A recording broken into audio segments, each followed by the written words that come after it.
Hey guys, welcome back to my channel. We are going to do another Christmas DIY. I had a couple of ideas, so I just want to let you know because I have had people ask me like where I come up with the ideas.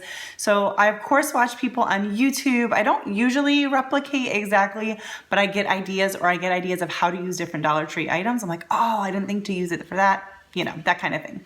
I also browse Pinterest, although most of the time on Pinterest, I'm not actually looking at something that gives me directions on how to do something. I'm just looking at images for things I like, and then I try to figure out how to do it myself. Also, when I'm out and about and I see something that I really like at Walmart or Hobby Lobby, if it looks like something that I think I can make myself, I will just snap a picture of it and then try to figure out how to make it. And then sometimes I just make it up as I go along. I mean, I pretty much always make it up as I go along, but usually I have some type of an idea when I'm starting. So we're gonna get started, and let me show you the items that I'm gonna use for this first project. All right, so I'm gonna show you what I'm working with from the start, but of course things may change. I got these Christmas tree cutouts from the Dollar Tree, as well as this, something for my paint, some Mod Podge, all my different brushes, some hot glue, because I think I'm gonna need that. We got pencil and scissors, got some scrapbook paper. These are the two that I think I'm gonna use, but I'm not totally sure. Some spackle to fill the holes on this. This is from the Dollar Tree. It's not great, but it works good enough. This is just left over from, some IKEA furniture that we had. This was like an optional thing to do in our nightstands, and we didn't do them, so I had these pieces of wood. But you could make something like this out of the tumbling tower jingle blocks, gluing them together. I've done that before, or just a piece of wood that you need cut, that you can get cut, whatever you want to do, and paints of your choice. And I'm going to lay this tablecloth out because I tend to destroy my table. All right, I'm going to start by filling these holes just to give that a chance to dry.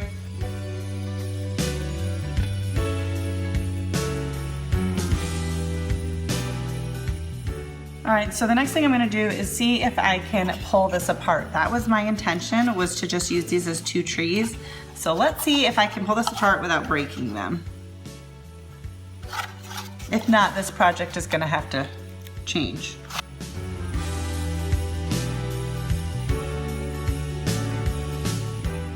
Yay, it worked.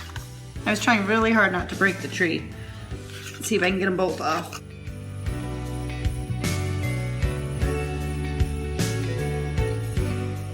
All right, that worked. I am just going to sand down the bottom a little bit. Okay, so for the trees, you can either paint, you could use some scrapbook paper, you could use fabric, you could use anything you want. I am going to, I think, paint two and use scrapbook paper on the other two, but I want to paint the backs of all of them with the Waverly Antique wax. And so that's what I'm going to do now, just to get that out of the way. I'm gonna just do the backs of all of them. And I don't care, like these have rough edges from where they came off. That's okay, this is gonna be the back, and I don't care if there's little grooves and stuff. It's just so that from the side it doesn't look, you know, awful. So we're gonna take care of that real quick. I forgot, I need to fill these holes too. I did end up filling the holes on the larger ones, but you actually wouldn't need to if you were going to be putting paper over them, which I did on one of them, or you could put a bow or something else to cover it up.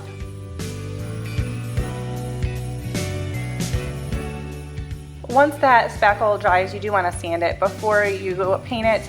I just did that off camera because I did it just somewhere else real quick because I didn't want to make the area where I had wet paint dusty, but just make sure you do that. I just used some, you know, cheap sandpaper from the Dollar Tree. It's not a tough, deep job, but you just want to smooth it over before you paint it. All right, so admittedly, I didn't do a great job filling the holes, or the stuff I used wasn't great, although I have used it before. But most of this is gonna be covered anyway, so I'm gonna move forward. We'll be fine.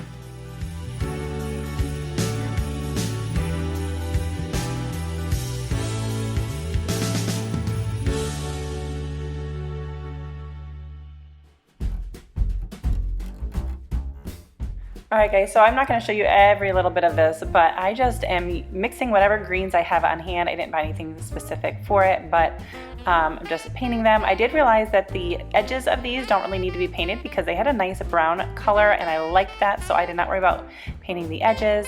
And then I went in and dry brushed with some black, and I just kind of went back and forth creating a little bit of a layered look, which gives it a little bit more dimension and to me looks a little bit nicer. And I just kept going until I got what I liked.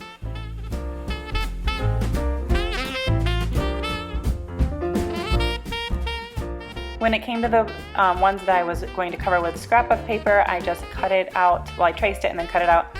I ended up doing this kind of out of frame, and I realized that I'm a really slow cutter because I'm very particular, so I actually really did not enjoy this part, but I mean, it came out great and it was easy. And then I just used some Mod Podge and spread that out and put the paper on top and let that just kind of dry for a second, and then I did do another coat on top just to try to seal it. Sometimes I do, sometimes I don't. I decided to this time around, and I did try to smooth it out, get out all the wrinkles. I did end up with a few wrinkles bubbles on the bigger one, but it really isn't that noticeable when the project is all done.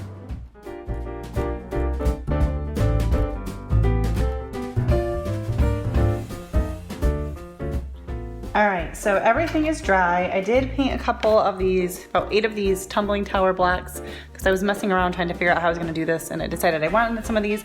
So I just painted these with the antique wax too, just so that they would blend in. And my goal is to, and I've been messing around with kind of the pattern and how I was gonna do this, but is to stagger these on here like so. I hope the angle's okay. I tried to get a good angle for this. So what I'm going to do is start by attaching blocks behind the trunk of each tree, and then we'll go from there. I know this DIY is a little bit longer than normal for me, but I just wanted to show you all of the little details so that as you set out to do it yourself and make it your own, you kind of know the things to do and to not do. Now if you can see in the back, the paper is hanging over just a little bit. You could go around with like an X-Acto knife or something and take that off. You could also even try sanding it with sandpaper. Sometimes if you go in a downward motion, it'll take off the rest now that everything's dry. But I'm not even worried about it. I mean, I feel like it's finished enough from the back. I'm going to attach blocks in between these to help keep them a certain distance apart too. It'll also help secure it. So I'm just messing around with where I want them placed, and I'm just using the board at the bottom just to kind of try to make sure I've got all of the bottoms like so that they'll be flat so that everything can lay properly. And once I get it, I just kind of hot glue everything down. I did continue to use blocks in between each tree, which I'm really glad I did because I do feel like it made this piece a little bit more stable, and with them painted that same brown color, you really can't see them at all.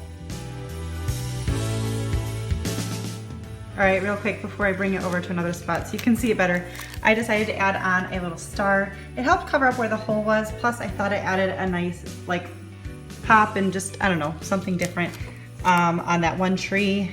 That way that everything's not exactly the same. You know, I like it like similar but different. Anyways, that is from these stickers from the Dollar Tree, and I just used one of them. They are stickers, but I did hot glue it on as well. All right, let me bring this over to a wall so you can see it undistracted. All right, there are still a little bit of shadows and stuff, but the lighting's much better.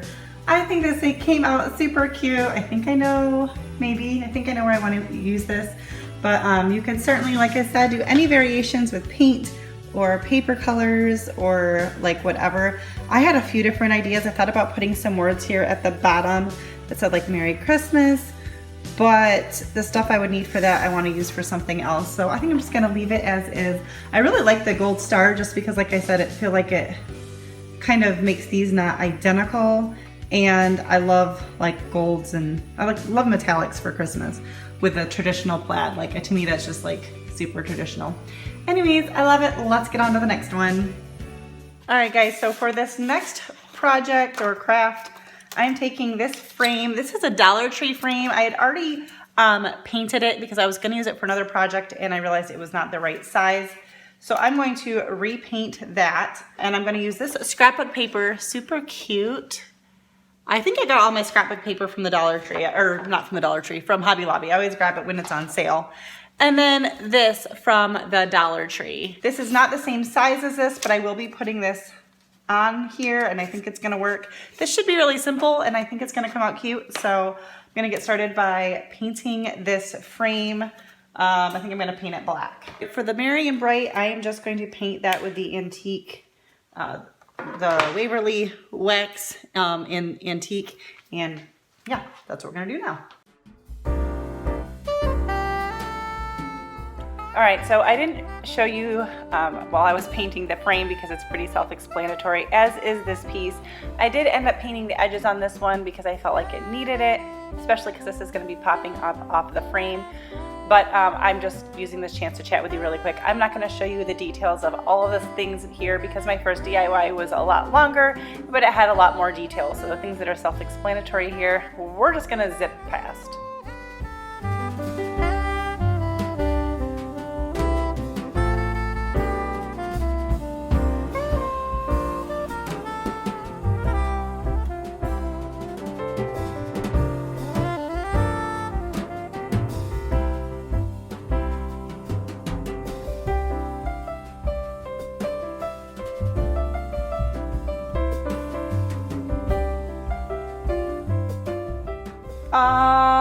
So first thing I failed at was I cut the paper to go vertically. And because of the sign I've got, I need it to go horizontally. So I'm gonna figure this out off camera. I might be able to recut this paper and line it up to put it on here. If not, I'm just gonna have to use a different paper. Goodness gracious. All right guys, problem solved. I think I did a pretty good job at piecing that together. So this is my idea, but I do feel like it doesn't pop enough. So I don't know if it's the frame or the words that I want to add some more color to. So I'm gonna think about that and come back. Whenever I need a little extra thinking, just get myself an iced chai tea latte with a little bit of pumpkin spice, and I think I've got a solution. So my thing was, this paper is like an off-white creamy color, and so I didn't want to do white, but I have a vanilla paint. So I think I'm gonna dry brush vanilla paint over top of this. That way the brown still kind of works.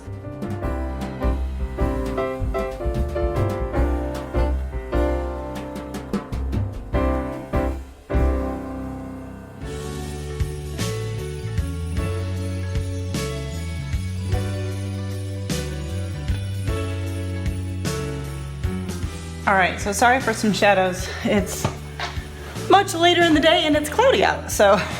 But I absolutely love how this came out, more so than I had like envisioned. I am in love with this. So now I just need to hot glue this on, just figure out my placement so I know where to put my glue.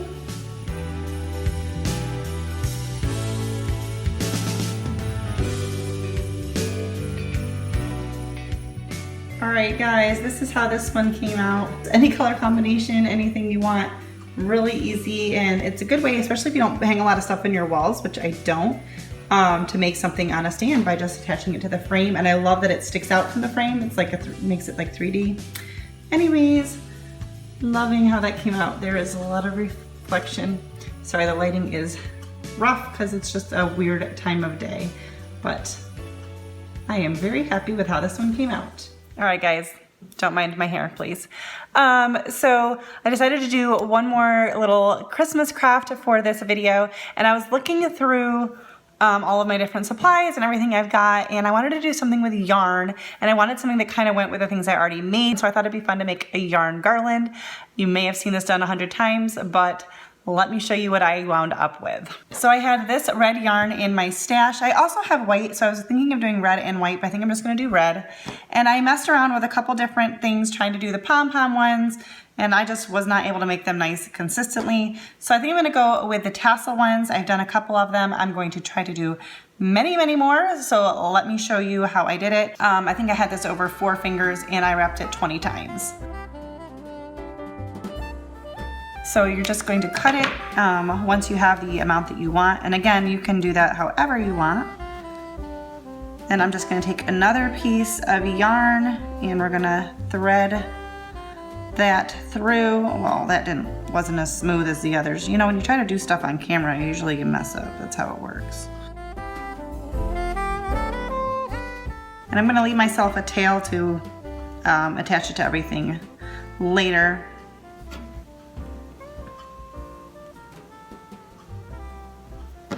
I'm gonna do more than one of these for you because I'm not going smooth with this right now. We're going to tie that. We'll double knot it.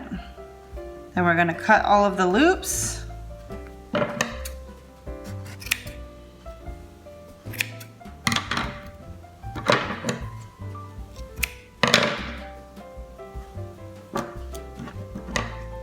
And get another piece.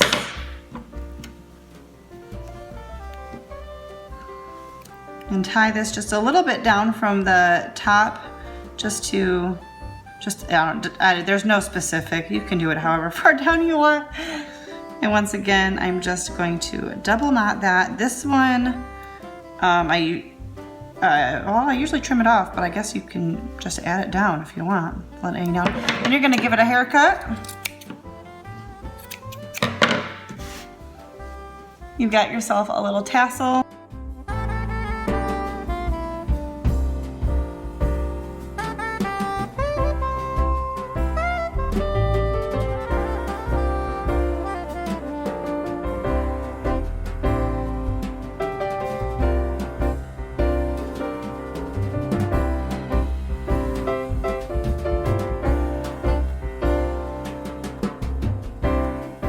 All right, so now I have all my tassels. I think I made 20, or maybe I actually have 21, but I'm gonna take this twine. You could use anything you want. You could use more yarn. And I am just going to attach these on. I'm gonna leave a little bit on each end and try to evenly space them. That's it. I made some little loops on each end just in case I ended up putting it somewhere that needed to be hung, that there would already be like a little loop at the end.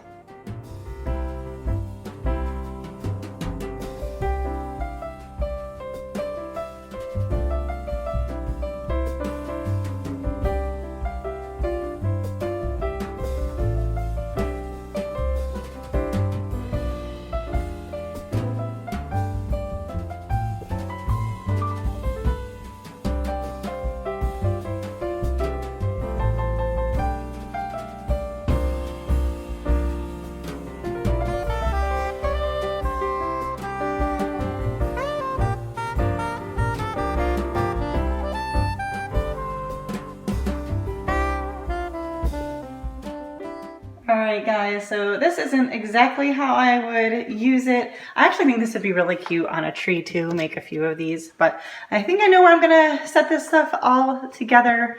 And it's not this spot, but you'll have to wait a little bit to find out. I'll be decorating my house in just a couple of weeks, maybe less from when this video will go up. I'm not totally sure when this one's going up.